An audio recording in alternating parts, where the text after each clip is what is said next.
नमस्कार दोस्तों। आज हम बात करेंगे एक बहुत ही इम्पोर्टेंट टॉपिक पे। आजकल ज़्यादातर पेरेंट्स एक समस्या से बड़ा जूझते रहते हैं, लेकिन उन्हें ये नहीं पता है कि उसका जो समाधान है वो उन सबके कितने नज़दीक है और वो उसका जब चाहे तब समाधान कर सकते हैं। हमने अक्सर देखा है कि आजकल छोटे बच्चे जो स्पेशली इवन 2-4 महीने की ही जिनकी एज होती है वो भी, और अप टू अराउंड 10, 11, 12 साल तक के जो बच्चे होते हैं उनमें एक हैबिट डेवलप हो गई है कि जब भी वो खाना खाएंगे या घर वाले जब भी उन्हें खाना खाने के लिए बोलेंगे तभी उन्हें देखने के लिए मोबाइल चाहिए होता है। मोबाइल डिवाइस या टैब या कुछ, वो उस पर स्क्रॉल करते रहेंगे और खाना खाते रहेंगे। लेकिन ऐसा हुआ क्यों और इसका नुकसान क्या है? सबसे इम्पोर्टेंट चीज ये है, इसका सबसे जो नुकसान वाली चीज है कि उसकी वजह से छोटे बच्चों में भी आजकल ओबेसिटी की प्रॉब्लम आने लगी है और हाइपरटेंशन की प्रॉब्लम आने लगी है और बच्चों के अंदर हाइपर एक्टिव कैपेबिलिटी की प्रॉब्लम आने है, जिसे ADHD भी बोलते हैं। उससे उनका फोकस घटता है, पढ़ाई के ऊपर वो ढंग से कॉन्सेंट्रेट भी नहीं कर पाते हैं। ये तो सब समस्याएं हैं जो इस हैबिट की वजह से आ रहे हैं। लेकिन ये सब हुआ क्यों? ऐसा क्या हुआ कि बच्चों में ये हैबिट डेवलप हुई? एक्चुअली में क्या होता है कि आजकल ज्यादातर न्यूक्लियर फैमिलीज हैं। एक छोटा बच्चा हुआ जिसकी टेक केयर का लगभग सारा भार उसकी माँ पे आ जाता है, जो कि घर में अकेली होती है मैक्सिमम नंबर ऑफ टाइम।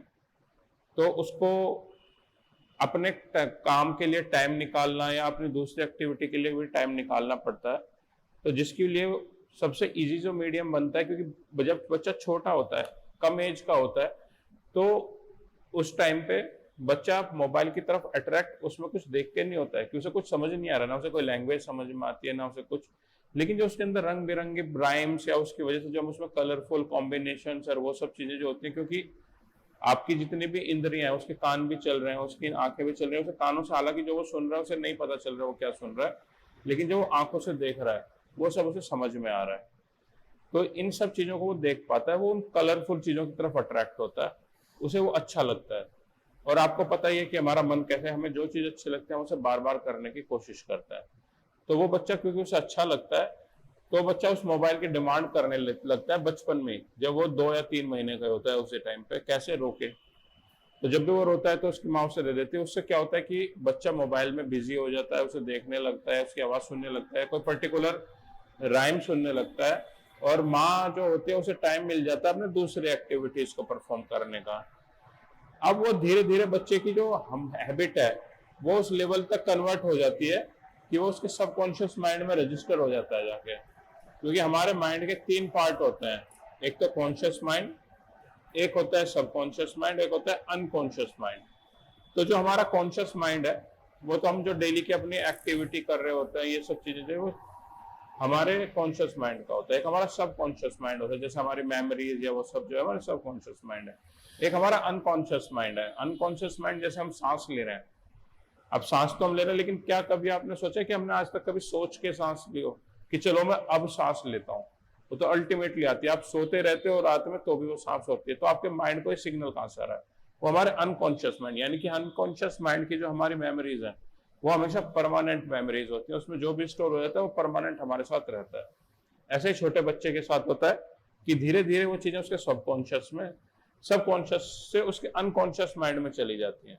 उस अनकॉन्शियस माइंड में जाने की वजह से क्या होता है कि आप जब भी बच्चों के पास खाना लेके जाएंगे तो उनके माइंड, उनके अंदर जो भूख है या मुंह से जो सलाइवा बनता है जिसकी वजह से भूख, कहते हैं ना कि भूख लग रही है, मुंह में पानी आ रहा है, तो वो जो मुंह में उनके पानी आता है, वो जो सलाइवा बनता है मुंह के अंदर, वो तभी आता है जब वो उस मोबाइल को देख लेते हैं। यानी कि उनकी भूख रिलेट हो गई उस मोबाइल के साथ। तो रोते हैं और डिमांड करते हैं मोबाइल की खाना खाने से पहले। बचपन है, लगता है कि हाँ भाई बाद में जाके छोड़ देगा, कोई बात नहीं, हम उन्हें मोबाइल दे भी देते हैं। पेरेंट्स जो है मोबाइल दे भी देते हैं कि चल ठीक है यार, इस बहाने खाना तो खा रहा है और अच्छा भी लगता है। माओ को ये सेटिस्फेक्शन रहता है कि देखो मेरे बच्चे ने पेट भर के खाना खाया, मोबाइल दे दिया तो देखो पेट भर के खा लिया। तो उसे लगता है पेट भर के खाना खा रहा है तो पौष्टिकता उसके अंदर जा रही है, ताकतवर हो। लेकिन उसका फिजिकल इससे केवल क्या हो रहा है कि खाना खाने से हमारा केवल फिजिकल डेवलपमेंट होता है, उसका फिजिकल डेवलपमेंट तो हो रहा है, उसकी हाइट भी बढ़ रही है, उसके ऊपर ठीक तरीके से उसके प्रोग्रेस भी हो रही है, ग्रोथ भी हो रही है, हाथ पैर भी मोटे हो रहे हैं, जो कि देखने में छोटे बच्चे गोलू गोलू से थोड़े प्यारे तो लगते ही हैं, तो वो भी हो रहा है।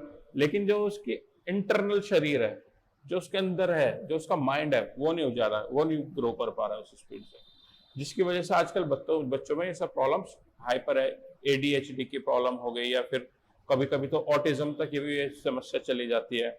या फिर कई बार क्या होता है कि ये समस्या इस लेवल तक बढ़ जाती है कि जब बच्चा बड़ा भी हो जाता है तब भी उसे खाना खाने के लिए मोबाइल ही चाहिए, और अगर आप मोबाइल नहीं दोगे तो वो खाना नहीं खा पाएगा या उसको भूख ही नहीं लगेगी। तो उस लेवल तक प्रॉब्लम चली जाती है, और उससे क्या है कि उसका फोकस भी घटता है, क्योंकि उसका जो फोकस है, हमारी लाइफ में क्या है कि जब भी जो चीज हम बार बार कंटिन्यू करते रहते हैं तो हमारा माइंड जो है अटैच हो जाता है, और पर्टिकुलर स्थिति में वो काम को करने के लिए हमें फिर उस चीज की दोबारा जरूरत पड़ती है। तो उनका फोकस किससे हो गया, उनका फोकस हो गया मोबाइल के साथ। तो जब तक उनके हाथ में वो मोबाइल नहीं होगी, वो डिवाइस नहीं होगा, वो उस पर कुछ देख नहीं रहे होंगे, तो उनका फोकस ही क्रिएट नहीं होता है। और इसके जो सबसे बड़ी प्रॉब्लम क्या है, ये जो हमारे माइंड की ग्रोथ है उसको रोक देता है। तो मेरी यहाँ पर सलाह यह है कि कोई फर्क नहीं पड़ता, आपका बच्चा अगर आज 4 रोटी खाता है, कोई फर्क नहीं पड़ता अगर वो 1 रोटी खाने लगेगा। 1 हफ्ते रोएगा, 10 दिन रोएगा, लेकिन वो खाना खाना शुरू कर देगा। और जब वो खाना खाना खुद से शुरू कर देगा, उस मोबाइल पर उसकी डिपेंडेंसी नहीं रहेगी, तो क्या होगा कि उसकी इंटरनल ग्रोथ भी होगी और उसकी मेंटल ग्रोथ भी होगी, और उससे उसको फोकस, जो पढ़ाई में हमें फोकस चाहिए होता है, वहां पे भी उसका फोकस बनेगा।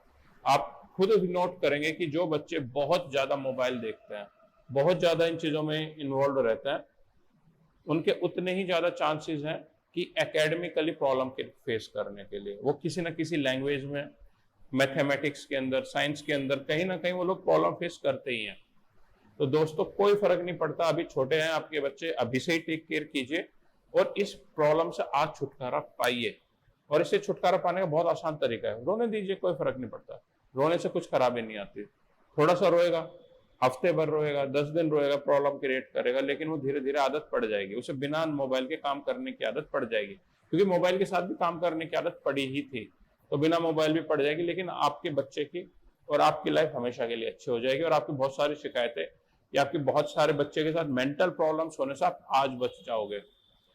एक साइंटिस्ट ने इस पे एक एक्सपेरिमेंट भी किया था, हालांकि वो एक्सपेरिमेंट बच्चों पे ना होके वो एक्सपेरिमेंट उसने डॉग्स पे किया था।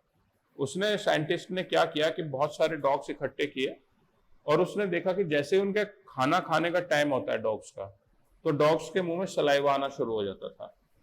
तो उसने क्या किया कि डॉग्स के मुंह के अंदर, जहाँ पे जीभ पे सलाइवा इकट्ठा होता है, वहां पे एक टेस्ट ट्यूब अटैच कर दी कि देखें क्या होता है। और वो जैसे ही खाना खाने के लिए उन्हें, एक्चुअली में उनके बर्तन की जैसे ही आवाज शुरू होती थी खटखट की, तो उससे ही उनके मुंह में सलाइवा आना शुरू हो जाता था।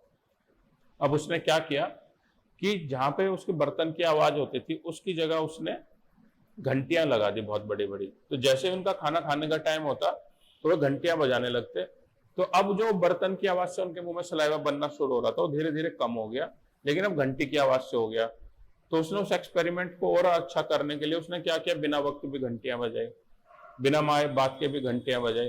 तो जब भी उसने बिना बात के घंटियां बजाई, तब भी उनके मुंह में सलाइवा बनना शुरू हो गया डॉग से, क्योंकि उन्हें लगता था खाना आने वाला है, लेकिन खाना तो आता नहीं था। और उसके विपरीत उसने क्या किया कि जब उन्हें खाना दिया गया उस टाइम पे उसने घंटियां बंद कर दी, नॉर्मल खाना रख दिया गया उनके प्लेट में, और उस टाइम पे डॉग्स के मुंह में सलाइवा ही नहीं बना। तो दोस्तों मैं जो ये एग्जाम्पल देने की कोशिश कर रहा हूँ या समझाने की कोशिश कर रहा हूँ, उसका मेन रीजन है कि जो ये समस्या है, ये समस्या मोबाइल्स की नहीं है, ये समस्या है हमारे माइंड की किसी चीज के साथ अटैच होकर फोकस करने की। तो हमारा माइंड क्योंकि उसके साथ अटैच हो जाता है मोबाइल के साथ बच्चों का, और अब उन्हें बिना मोबाइल के ऐसा लगता है कि हमारा फोकस ही नहीं बन रहा है, हमें भूख ही नहीं लग रही है, तो इसलिए वो इस तरह का करते हैं। और उससे ऊपर से होता है कि जब आप उस बिना मोबाइल देखते हैं उसके साथ खाते हैं, तो आप बच्चे खाना च्यू नहीं करते हैं, ढंग से चबाते नहीं है, तो उसके अलावा वो बस जस्ट निगल रहे होते हैं, और ना ही उन्हें उन खाने का फ्लेवर, टेस्ट, उस चीज के बारे में कुछ पता होता है। तो मेरे दोस्तों आपसे हाथ जोड़ के गुजारिश है कि अपने बच्चों को बचा लीजिए, इस प्रॉब्लम का सॉल्यूशन आज कर लीजिए, जिनके छोटे बच्चे हैं उन्हें आज सुधार लीजिए, ताकि कल को ये प्रॉब्लम एक भयावह प्रॉब्लम बन के आपके सामने ना आए, आपको मनोचिकित्सकों के पास ना जाना पड़े और आपके बच्चे स्वस्थ रहें और ठीक रहें।